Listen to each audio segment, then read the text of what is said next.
কয়েকটা পয়েন্ট খালি আকারে বলছি, কি করবা তুমি এখন। এক নাম্বার তুমি তোমার জীবনের উদ্দেশ্যটাকে ফিক্স করো। ঠান্ডা মাথায় আজকে রাতের বেলা চিন্তা করবা যে আল্লাহ পাক তোমাকে কি জন্য দুনিয়ায় পাঠিয়েছেন। একটু চিন্তা করবা, 1 মিনিট একটু চিন্তা করবা যে তুমি পৃথিবীতে নাই, তুমি মারা গেছো। চিন্তা করবা তুমি মারা গেছো। এরপর চিন্তা করবা তুমি যে মারা গেছো পৃথিবীর কারো কোনো সমস্যা হচ্ছে কিনা। তুমি যে মারা গেছো পৃথিবী কি থেমে আছে? তোমার পরিবার থেমে থাকবে? তোমার শিক্ষা, তোমার বন্ধু বান্ধব, তোমার আত্মীয় স্বজন কেউ থেমে থাকবে? কেউ থেমে থাকবে না। তুমি পৃথিবীতে থাকো বা না থাকো কারো কিছু আসে যাবে না। আল্লাহ পাক তোমাকে যে পৃথিবীতে রেখেছেন একটা সুযোগ খালি দিয়েছেন যাতে তুমি আল্লাহর দ্বীনের জন্য কিছু করতে পারো। এটাই আল্লাহ তোমার কাছে চান, আর কিচ্ছু চান না। আর কিচ্ছু আল্লাহ তোমার কাছে চান না। আল্লাহ চান তুমি একজন ভালো মানুষ হও, ভালো মুসলিম হও এবং দ্বীনের জন্য কিছু খেদমত করে পৃথিবী থেকে বিদায় নাও। এই দিন তুমি ছাড়াও বিজয়ী হবে ইনশাআল্লাহ। তুমি থাকো বা না থাকো এই দিন কিন্তু বিজয়ী হবেই। হয় তোমাকে নিয়ে হবে অথবা তোমাকে ছাড়াই হবে। জীবনের উদ্দেশ্য ফিক্স করো। জীবনের উদ্দেশ্য একটাই, জান্নাত। জান্নাত পাওয়ার জন্য যা করা দরকার তাই করতে হবে।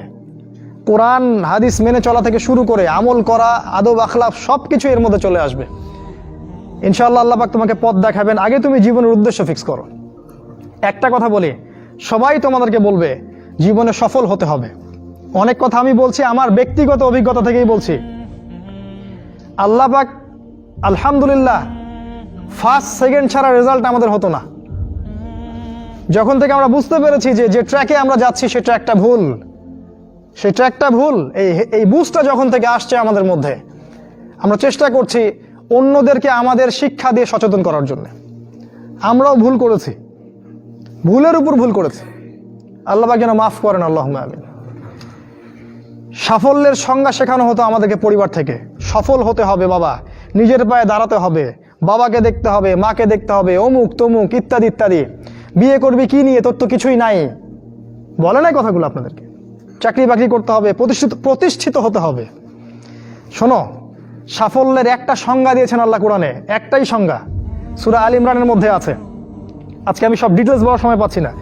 সূরা আল ইমরানের মধ্যে আছে কুল্লু নাফসিন যায়িকাতুল মাউত, প্রত্যেকটা নফস মারা যাবে এবং কিয়ামতের মাঠে তাদের পুরোপুরি প্রতিদান তাদেরকে দেয়া হবে। এখানে আল্লাহ সাফল্যের সংজ্ঞা দিয়েছেন, ফামান যুহজিহা আনিন নার ওয়া উদখিলাল জান্নাহ ফাকাদ ফাজ। ওই দিন কিয়ামতের মাঠে যাকে জাহান্নাম থেকে বাঁচানো হবে আর জান্নাতে প্রবেশ করানো হবে, ফাকাদ ফাজা, এই ব্যক্তি হচ্ছে সফল। সাফল্যের সংজ্ঞা কোথায় পাইলেন? যদি আমরা জাহান্নাম থেকে বাঁচতে পারি প্রত্যেক ব্যক্তি এবং জান্নাতে যেতে পারি সেই সফল, এছাড়া কেউই সফল না। এই পৃথিবীর কেউই সফল না, কেউ না। সে যত বড় রাষ্ট্রনেতা হোক, পণ্ডিত হোক, বিজ্ঞ হোক, পণ্ডিত কে হয় হোক, যার দাপটে সারা বিশ্ব কাঁপে, এও সফল না যদি না সে জান্নাতে যেতে পারে। কিন্তু একজন এই ভ্যান চালক, এক রিক্সা চালক, এক আমার ওই গরিব চাচা, ওই কৃষক, সে যদি হিসাব দিয়ে জান্নাতে যেতে পারে সে সফল।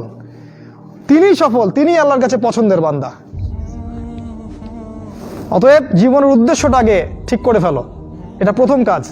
দ্বিতীয় কাজ, তোমাকে জ্ঞান অর্জন করতে হবে। দ্বিতীয় কাজ, কিসের জ্ঞান অর্জন করবে? যে জ্ঞান তোমাকে আল্লাহর দিকে নিয়ে আসবে সেই জ্ঞান অর্জন করতে হবে। কোন কোন সাবজেক্ট পড়তে হবে তোমাকে প্রথমত কোরআন পড়তে হবে, তেলাওয়াত করা শিখবে, অর্থ জানবে, আরবি ভাষা শেখার চেষ্টা করো, কোরআনের আদেশ মানো, নিষেধগুলো ছেড়ে দাও এবং কোরআনের দাওয়াত মানুষের কাছে পৌঁছে দাও। কোরআনের দাওয়াত মানুষের কাছে পৌঁছে দাও এবং কোরআনের বিধান বাস্তবায়নের জন্য আল্লাহর পথে চেষ্টা করো। আর কি সাবজেক্ট পড়তে হবে? তোমাকে হাদিস পড়তে হবে, রাসূলের হাদিস, অসংখ্য হাদিস, এগুলো পড়তে হবে তোমাকে। আর কি পড়বে? ইসলামের ইতিহাস তোমাকে পড়তে হবে। ইসলামের ইতিহাস জানবে না তাহলে হীনমন্য জাতি হবে। তুমি জানবেই না তোমার এই বাপ দাদারা ছিল সিংহ পুরুষ, তুমি এটা জানবেই না। তোমার শেকড় যে এত সিংহ পুরুষ দিয়ে ভর্তি, এটা তুমি জানোই না। এজন্য হীনমন্যতায় ভোগো, মনে হয় যে আমাদের কেউ নাই, আমরা এতিম। জি না, আমরা এই বিশ্ব শাসন করেছি 100 বছর আগেও। এই 100 বছর আগেও এই পুরো বিশ্ব আমাদের হাতে ছিল। এখন যা দেখছো এরকম অতীত এরকম ছিল না। একটা ওমরের হুঙ্কারে সারা বিশ্ব কেঁপে যাইতো। এক আলী রাদিয়াল্লাহু আনহু যদি জিহাদের মাঠে হুঙ্কার দিতেন, সমস্ত কাফের হৃদয় একদম দরদর করে কাঁপতে থাকতো। আমাদের সিংহ পুরুষ বাবারা দাদারা এরকম ছিলেন। আমরা এত হীনমন্য জাতি ছিলাম না, আজকে আমরা আমাদের পরিচয় ভুলে গেছি। ইতিহাস পড়তে হবে তোমাকে। আর কি পড়তে হবে? ইসলামের অর্থনীতি পড়বে। অর্থনীতি জানো না, তুমি হালাল হারাম বুঝতে পারবে না। ওরা তোমার সাথে প্রতারণা করে এমন হারাম ঢুকিয়ে দিবে তুমি বুঝতেই পারবে না এটা হারাম ছিল। ইকোনমিক্স পড়তে হবে, খুব ইম্পর্টেন্ট সাবজেক্ট এই জামানার জন্য। আর কি পড়তে? পলিটিক্যাল সায়েন্স, এই বিশ্ব রাজনীতি সম্পর্কে পড়াশোনা করবে, এটা গুরুত্বপূর্ণ সাবজেক্ট। এছাড়া জেনারেল লাইনে যে পড়াশোনাগুলো করছো এগুলো ভালো, আমি এগুলো পড়তে নিষেধ করিনি। আমি বলেছি এগুলোর শিকড়টা হবে ইসলামিক। তুমি ডাক্তার হও আর ইঞ্জিনিয়ার হও আর কি হও, এটাতে আমাদের কোনো আপত্তি নাই, শিকড়টা হতে হবে ইসলামিক, কোরআন এবং সুন্নাহ ভিত্তিক। আর একটা সাবজেক্ট পড়বে ফিকহ। ফিকহ যদি না পড়ো তাহলে কি হবে জানো? তাহলে নফল মোস্তাহাব আমলগুলো নিয়ে মারামারি কাটাকাটি করে ফরজ ঐক্য নষ্ট করে ফেলবা। এখনকার দেখো না যে অল্প কিছু পড়াশোনা করে, 2 পাতা পড়াশোনা করে দায়ী হয়ে গেছে একেবারে। কোরআনটা ঠিক মতো পড়তে পারে না, রিডিং ঠিক মতো পড়তে পারে না, বড় বড় ফতোয়া দিয়ে বেড়াচ্ছে, ওইটা হালাল আর ওইটা হারাম, ওইটা অমুকের এই নাই অমুকের সেই নাই। হচ্ছে না এটা ফিকহ না জানার কারণে হচ্ছে। ফিকহের বুঝ কঠিন বুঝ, গভীর বুঝ। এই জন্য ইমাম আবু হানিফা থেকে শুরু করে যত ফকিহ ছিলেন সবাইকে ভক্তি শ্রদ্ধা সম্মান করতে শিখো। ফিকহটা অনেক কঠিন একটা জিনিস। আমরা তো এখানে সমালোচনা বেশি করতে চাই, এটা ঠিক না। এই ফিকহের জ্ঞান না থাকলে তুমি কোনটা ফরজ, কোনটাকে বেশি গুরুত্ব দেওয়া লাগবে, কোনটা নফল, কোনটাকে মুস্তাহাব, কোনটা ওয়াজিব পর্যায়ের, কোনটা সুন্নতে মুআক্কাদা, কোনটা কি, সব বুঝতে পারবে না। আর না বুঝতে পারলে তুমি কি করবা? যে বিষয়ে ছাড় দেয়া যেত সেটাকে ছাড় না দিয়ে তুমি বড় বড় জিনিসগুলোকে ভেঙে ফেলবা। খেয়াল করে দেখবেন ছোট ছোট মাসআলাগুলোকে নিয়ে, যেগুলো ইখতিলাফি মাসআলা, যেগুলো নিয়ে সাহাবায়ে কেরামদের মধ্যে দ্বিমত ছিল, এগুলোকে নিয়ে বাংলাদেশে শত শত দল হয়ে গেছে। হয় নাই? কোন দল কি বলেছে আল্লাহ নাই? কোন দল বলে যে রাসূল নাই, কোরআন নাই, আমাদের কেবলা আলাদা, এটা বলে? সবার আল্লাহ এক, রাসূল এক, কেবলা এক, কোরআন এক, সুন্নাহ এক, সব এক। তাহলে এতগুলো দল কেন হলো? ওই যে সংকীর্ণ মানসিকতা এবং এই ফিকহের বুঝ না থাকার কারণে হয়েছে। তাই ফিকহটা পড়বে, না হলে তোমার দ্বারা উপকার না হয় উম্মার ক্ষতি হয়ে যাবে। আর 2-1টা সাবজেক্ট বলছি। জিও পলিটিক্স, ভূ রাজনৈতিক প্রেক্ষাপটটা পড়তে হবে তোমাকে। এর সাথে একটা সাবজেক্ট অবশ্যই পড়বে, রাসূলুল্লাহ সাল্লাল্লাহু আলাইহি ওয়াসাল্লামের জীবনী। এই কয়েকটা সাবজেক্ট পড়তে পারো, শেষ জামানায় ইনশাআল্লাহ আল্লাহ পাক তোমার হাতে পতাকা দিবেন এবং তুমি আল্লাহর দ্বীনের পতাকা বহন করবে ইনশাআল্লাহ। জ্ঞান নাই, কিচ্ছু করতে পারবে না। যদি তুমি জ্ঞান অর্জন করতে না পারো তুমি বাতিলের মোকাবেলা করতে পারবে না। এখনকার যুদ্ধটা অস্ত্রের যুদ্ধ না, এখনকার যুদ্ধ জ্ঞানের যুদ্ধ। তুমি ওদের সাথে অস্ত্রের যুদ্ধ করে পারবে না। এখনকার যুদ্ধটা জ্ঞানের যুদ্ধ। ওটাও আসবে সামনে, যখন ইমামুল মাহদী আসবেন সারা বিশ্ব জুড়ে মালহামা শুরু হবে, তখন মহাযুদ্ধ। এই ফিজিক্যাল স্ট্রেংথ নিয়ে, মেন্টাল স্ট্রেংথ নিয়ে, ইমানের স্ট্রেংথ নিয়ে পারবে না। জ্ঞান অর্জন করো, কারণ রাসূল সাল্লাল্লাহু আলাইহি ওয়াসাল্লামকে প্রথম আল্লাহ আদেশ করেছেন ইকরা, পড়ুন। জ্ঞান নাই, সমাজ সংস্কার করতে পারবে না। এটা 2। 3 নাম্বার হচ্ছে জ্ঞান অনুযায়ী আমল করতে শেখো দ্রুত। যতটুকু জানলা আমল করতে শেখো, আগামীকালের জন্য ফেলে রাখবে না। আজকে যা শিখেছো আজকে আমল করো। রাসূলের সুন্নাহগুলোকে গুরুত্ব দিয়ে করো।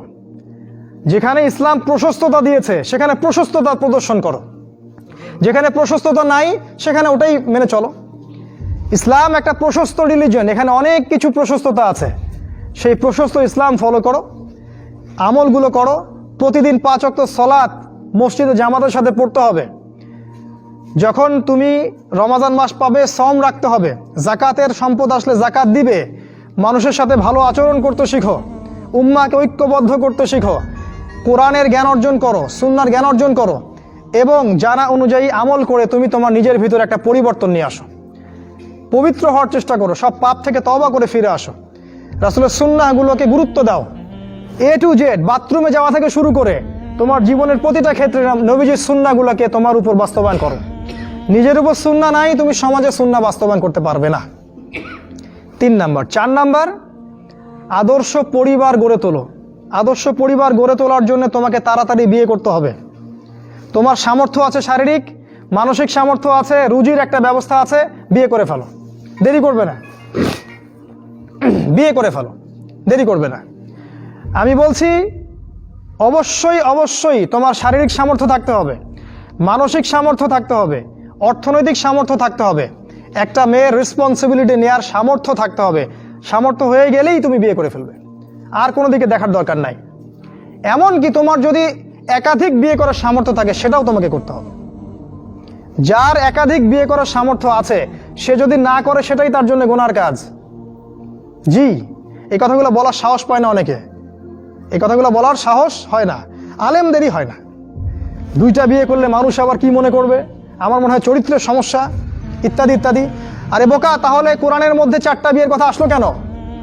আল্লাহ পাক কি এমনি এমনি আয়াত নাজিল করলেন নাকি? আল্লাহ পাক খুব ভালো করেই জানেন ছেলেদের চেয়ে মেয়েদের সংখ্যা বেশি হবে, অনেক ছেলে মারা যাবে, মেয়েরা সমাজে বেঁচে থাকবে। কত অসংখ্য এতিম মেয়ে সমাজে পড়ে আছে, অসংখ্য বিধবা মেয়ে সমাজে পড়ে আছে। ওদের দায়িত্ব নিতে হবে না? কে নিবে ওদের দায়িত্ব? যদি ছেলেরা দায়িত্ব না নেয় কে দায়িত্ব নিবে? ওই মেয়েগুলা কি সমাজের প্রজাপতি হয়ে থাকবে? ওরা কি পতিতালয়ের সম্পত্তি হবে? ওদের অধিকার নাই? এখানে অধিকার দিলে আমরা চরিত্র খারাপ হয়ে যায়। আর এদের সাথে তোমরা সারা দেশে এবং বিশ্বে জেনা করে বেড়াচ্ছ, এগুলাতে চরিত্র খারাপ হয় না। একটা ছেলে বিয়ে করার পরেও 10টা মেয়ের সাথে পরকীয়া করে, এটাতে চরিত্র খারাপ হয় না। কিন্তু যদি আরেকটা বিয়ে করে তখন সমাজের মানুষ তাকে বাঁকা চোখে দেখা শুরু করে। এটা জাহিলিয়াত, এটা পুরো সম্পূর্ণ মক্কার জাহিলিয়াত চলছে। দ্রুত বিয়ে করো, বিয়ে করে আদর্শ পরিবার গঠন করবে। পরিবারটা এত শক্তিশালী হবে যে পরিবারের ভিতর যেন কোনো রকম শিরক, কোনো বেদাত, কোনো কুফর, কোনো হারাম ঢুকতে না পারে। পারবে না ইনশাআল্লাহ? ইনশাআল্লাহ। 5 নাম্বার, তোমার সন্তানদেরকে মানুষ করে যাও। কালকে তুমি থাকবে না, তোমার সন্তানরা বেঁচে থাকবে। এক একটা সন্তান, এই যে বাচ্চাগুলোকে এমনভাবে বড় করতে হবে যাতে এরা আগামী দিনের ওমর হয়, আগামী দিনের হামজা হয়, আগামী দিনের খালিদ বিন ওয়ালিদ রাদিয়াল্লাহু আনহু হতে পারে ইনশাআল্লাহ। নিজে কি করেছি, সারা জীবন বৃথা চলে গেল। নিজের সাথে যা হয়েছে হয়েছে, বাচ্চাদের সাথে আর রিস্ক নিবেন না। বাচ্চাদেরকে ধ্বংস করবেন না আল্লাহর ওয়াস্তে। ওদেরকে আল্লাহর পথে দিয়ে দিন, দিন শেখান, কোরআন শেখান, হাদিস শেখান, ডিনামাইট করে গড়ে তোলেন। 7 নাম্বার, হালাল রিজিক অন্বেষণ করো তোমরা। রিজিকটা যত ছোট পেশা হোক না কেন, যদি হালাল হয় অবশ্যই সেটাই উত্তম। আর যত বড় পেশা হোক না কেন, যদি হারাম হয় সেটা তোমার জন্য জাহান্নামে যাওয়ার কারণ হবে। অনেক বড় পদ আছে কিন্তু সেখানে ঘুষ আছে, সুদ আছে, প্রতারণা আছে, সেখানে যাবে না। আল্লাহর ওয়াস্তে সেখান থেকে দূরে থাকো। আর তুমি যদি কৃষক হয়ে থাকো, তোমার রুজির মধ্যে হালাল থাকে, তুমি কৃষি কাজ করেই সংসার চালাও, কোনো সমস্যা নেই ভাই, কোনো সমস্যা নাই। লজ্জার কিছু নাই, অপমানের কিছু নাই। তুমি আল্লাহর কাছে প্রিয় বান্দা। আল্লাহ পাক বলেছেন, ইন্নাল্লাহা তাইয়্যিব লা ইকবালু ইল্লা তাইয়্যিব। আল্লাহ পাক পবিত্র, পবিত্র রিজিক ছাড়া তিনি গ্রহণ করেন না। সারা জীবনের ইবাদত কবুল হবে না যদি আপনার রিজিকের মধ্যে হারাম থাকে। কিচ্ছু করার নাই, নবীর কথা পাল্টাতে পারবেন না। সারা জীবন সুদ ঘুষ খেয়ে বছর বছর হজ উমরা করবেন আর হাজী সাহেব লকব লাগাবেন, ওইসব করে লাভ নাই আল্লাহর কাছে, কোনো লাভ নাই। ওইরকম হজ আবু জেহেলও করতো, আবু জেহেল হজ করতো এরকম। ওইসব হজ উমরা আল্লাহ পাকের কাছে দেখায় লাভ নাই। রিজিক হতে হবে পিওর, পরিশুদ্ধ, যেটা খুব ডিফিকাল্ট। এই জন্য আপনাকে নাসিহা করছি, কৃষিভিত্তিক অর্থনীতির দিকে চলে আসেন। কৃষিভিত্তিক অর্থনীতি, এটা আপনার জন্য ভালো হবে ইনশাআল্লাহ। আর ব্যবসা ভিত্তিক, কটা বললাম? 7, 8, আর 2-3টা বলে শেষ করছি। 8 নাম্বার হচ্ছে শারীরিকভাবে শক্তিশালী থাকতে হবে। এর জন্য আপনাকে নিয়মিত ব্যায়াম করতে হবে, নিয়মিত ফিজিক্যাল এক্সারসাইজ বলেন, জিম বলেন, অন্যান্য যে বিষয়গুলো আছে এগুলো আপনাকে করতে হবে। যে খাবারগুলো আপনি খাবেন, প্রত্যেকটা খাবার বিশুদ্ধ কিনা অবশ্যই পরীক্ষা করে খাবেন। এমন কোনো খাবার খাবেন না যে খাবার প্রস্তুত করেছে ওরা, অর্থাৎ ওরা, বুঝতে পারছেন কারা? কারণ ওদের খাবারের মধ্যে এমন কিছু থাকে যেটা আপনাকে আস্তে আস্তে আস্তে আস্তে ধ্বংস করে দিবে। এত ক্যান্সারের রোগী আগে ছিল, এত ডায়াবেটিসের রোগী আগে ছিল, এই যে প্রেশার, হাবি জাবি, স্ট্রোক এগুলো আগে ছিল না, এগুলো রোগ আগে ছিল না। বিগত এই 50 বছরে দেখবেন এমন এমন সব রোগ এত বেশি বেশি করে বাসা বেঁধেছে যে আমাদের প্রজন্মের পর প্রজন্ম ধুকে ধুকে মারা যাচ্ছে এখন। অতএব খাবারের ব্যাপারে সচেতন থাকবেন। এমন খাবার গ্রহণ করবেন না যে খাবারটা বিশুদ্ধ না, যে খাবারটা ম্যানুফ্যাকচার, সেটা গ্রহণ করবেন না। মানে মানুষ ওই কলকারখানায় তৈরি করেছে এমন খাবার খাবার খাবেন না। নিজে খাবার উৎপাদন করে খান, নিজে চাষ করে খান, খাঁটি জিনিস খুঁজে খুঁজে খাবেন। আল্লাহর ওয়াস্তে এটা নসিহা করছে এই কারণে, আপনি প্রচণ্ড অসুস্থ হয়ে যাবেন যদি আপনি ওদের খাবার খান। আজকে বুঝতে পারবেন না, যখন হবেন তখন আমার কথা বুঝতে পারবেন। এটা কত বলো? 8, 9 নাম্বার, মুসলিম উম্মাহ, আর দুটো বলে শেষ করছি। 9 নম্বর হচ্ছে মুসলিম উম্মার মাঝে এই যে বিভক্তি চলছে, আপনি বিভক্তিটাকে দূর করে একটা জায়গায় নিয়ে আসার চেষ্টা করেন। কিভাবে করবেন? নতুন একটা দল খুলতে হবে না। আপনি যদি একটা প্রতিষ্ঠান করে থাকেন, একটা ফাউন্ডেশন করে থাকেন, একটা সংগঠন করে থাকেন, যেটাই করে থাকেন, আপনি যদি এতটুকু নসিহা গ্রহণ করেন যে হ্যাঁ, এই শতদা বিভক্ত এই উম্মার প্রত্যেকেই আমার ভাই, সে যে মাযহাবই হোক আর যে তরিকাই হোক, সে আমার ভাই, সেও মুসলিম, আমিও মুসলিম, তার সাথে আমার কিছু বিষয়ে হয়তো দ্বিমত আছে, কিন্তু এই না, তার মানে এই না যে সে কাফের আর আমি মুশরিক, সে কাফের আর আমি মুসলিম, এমন নয়। প্রত্যেকেই আমার ভাই। প্রত্যেকটা দলের মধ্যে যদি ভালো ভালো কিছু পান, সেই ভালোটুকু আপনি গ্রহণ করেন। আপনি দেখবেন প্রতিটা দলের মধ্যেই ভালো না কিছু আছে, আছে না? নাকি নাই, সবই খারাপ? প্রত্যেকটা ইসলামপন্থী দলের মধ্যেই ভালো কিছু না কিছু অবশ্যই আছে। সেই ভালোটাকে আপনি নিয়ে নেন, ব্যাস হয়ে গেল। আর প্রতিটা ইসলামপন্থী দলের মধ্যে দেখবেন কিছু না কিছু বিতর্কিত বিষয় আছেই। নাকি সব 100% পারফেক্ট? আছেই। ওগুলোকে আপনি ছেড়ে দেন, দিয়ে আপনি সবাইকে নিয়ে বসার চেষ্টা করেন। যেটাই করবেন সবাইকে নিয়ে করার চেষ্টা করেন। হ্যাঁ, এখানে মতবিরোধপূর্ণ যে মাসআলাগুলো আছে, এখানে আপনি উদারতা প্রদর্শন করুন।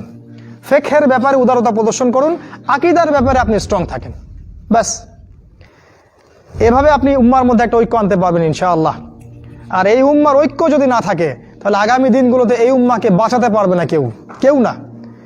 এই উম্মার ঐক্য যদি ধ্বংস হয়ে যায়, যেটা হয়ে গেছে প্রায়, এই অবস্থা যদি চলতে থাকে আগামী 10 বছর, এই উম্মার ধ্বংস কেউ ঠেকাতে পারবে না, ইল্লা মাশা আল্লাহ। খুবই কনসিয়াস থাকেন, এটা ফরজ জিনিস। ওয়াতাসিমু বিহাবলিল্লাহি জামিআ, আল্লাহ পাক বলেছেন আল্লাহর রজ্জু একসাথে শক্ত করে ধরো, এটা আল্লাহর আদেশ। আর যেটা আল্লাহর আদেশ সেটা ফরজ। আপনার জোরে আমিন বলা ফরজ নয়, পায়ে পা লাগানো ফরজ নয়, রফুল ইয়াদাইন করা ফরজ নয়, আপনারা যে আরো জিকিরের তরিকাগুলো বের করেছেন এগুলো ফরজ নয়। এগুলো গুরুত্বপূর্ণ হতে পারে, সুন্নাহ, ফরজ নয়। ওয়াতাসিমু এটা ফরজ। আল্লাহর রজ্জু সব শক্ত করে একসাথে ধরে থাকো, এটা ফরজ। আপনি ফরজটাকে ছেড়ে দিয়ে সুন্নাহ ধরতে পারেন না। যদি ধরেন তাহলে আপনি আপনার নির্বোধ, আপনি বোঝেন না যে কোনটাকে বেশি গুরুত্ব দিতে হবে। অতএব উম্মার ঐক্যের জন্য কাজ করুন। যারা ঐক্যের জন্য কাজ করছে ওদেরকে সহযোগিতা করুন। আপনার সময় থাকলে সময় দেন, মেধা থাকলে মেধা দেন, অর্থ থাকলে অর্থ দেন, অথবা দোয়া করে সহযোগিতা করুন। যেভাবে পারেন আপনি তাদেরকে সহযোগিতা করুন। লাস্ট আরেকটা হচ্ছে, আপনাকে আল্লাহ পাক যে সময়টুকু দিয়েছেন এই যৌবনের, এই দুনিয়ার জীবনের, আল্লাহর দ্বীনের দাওয়াত আপনি প্রচার করেন। আপনার মধ্যে যতটুকু এলেম কালাম আছে, বাল্লিগু আন্নি ওয়ালাউ আয়াহ, একটা আয়াতও যদি জানো আমার পক্ষ থেকে, প্রচার করে দাও। প্রতিটা দিন আপনি আল্লাহর পথে দাওয়াতের জন্য নেমে পড়েন। ফুল টাইম দায়ী হতে বলছি না আমি, পার্ট টাইম দায়ী হয়ে যান। প্রতিটা দিন কিছু না কিছু সময় আল্লাহর দ্বীনের জন্য ব্যয় করেন। মসজিদে বসেন, তালিম করেন, লোকজনকে নামাজের দিকে ডাকেন, আল্লাহর পথে সময় দেন। আপনি যারা দ্বীনের পথে কাজ করছে ওদেরকে হেল্প করেন, নিজে দাওয়াতি কাজ করেন, আপনার সেক্টরে দাওয়াতি কাজ করেন। নিজের মধ্যে, নিজের বন্ধু মহলে, পরিবারে, আপনার আত্মীয় স্বজনের মধ্যে দাওয়াত দিতেই থাকেন। শোনে শুনুক, না শুনুক নাই, কথা বোঝেন নাই, শুনুক বা না শুনুক, আপনি দাওয়াতি কাজ করতেই থাকেন। ইনশাআল্লাহ এই 10টা কাজ যদি আপনারা যুবকরা করতে পারেন, আমি আশাবাদী ইনশাআল্লাহ আগামী দিনগুলোতে আপনিই হবেন ইমামুল মাহদির সৈনিক ইনশাআল্লাহ। আজকে আর লম্বা করছি না। আল্লাহ পাক আমাদের সবাইকে এই 10টা গুণাবলী অর্জন করার তৌফিক দান করুন, এবং আমাদের জীবন এবং আমাদের যৌবনটাকে আল্লাহর পথে ঢেলে দেওয়ার, উৎসর্গ করার তৌফিক আল্লাহ পাক দান করুন। আল্লাহ রাব্বুল আলামিন আমাদের প্রত্যেকে কোরআন এবং হাদিসের বুঝ দান করুন, আল্লাহুম্মা আমিন। আল্লাহ পাক আমাদের সবার আদর্শ পরিবার গড়ে দিন, হালাল রিজিকের ব্যবস্থা করে দিন, আমাদের বিয়েগুলোকে আল্লাহ সহজ করে দিন। আল্লাহ পাক সমাজের সমস্ত জাহেলিয়াত থেকে আমাদেরকে হেফাজত করুন। আল্লাহ পাক আমাদেরকে কোরআন, সুন্নাহ এবং রাসূলের আদর্শে জীবন গড়ার তৌফিক দান করুন। আল্লাহ পাক আমাদেরকে ইসলামের ইতিহাস পড়ার তৌফিক দান করুন, আমাদেরকে ইসলামের বীর সেনানী হওয়ার তৌফিক দান করুন। আমাদের মৃত আত্মীয় স্বজনদেরকে আল্লাহ পাক মাফ করে দিন। যারা অসুস্থ আছে আল্লাহ পাক সবাইকে শেফায়ে কামেলা দান করুন। এবং আমাদের যা কিছু আছে, আমাদের জান, মাল, ইজ্জত, সময়, শ্রম সবকিছু ব্যয় করে আল্লাহর পথে দাওয়াত এবং আল্লাহর জন্য জিহাদ করার তৌফিক আল্লাহ পাক দান করুন। আল্লাহুম্মা আমিন। সুবহানাকা আল্লাহুম্মা ওয়া বিহামদিকা আশহাদু আল্লা ইলাহা ইল্লা আনতা আস্তাগফিরুকা ওয়া আতুবু ইলাইক। আপনারা যারা এতক্ষণ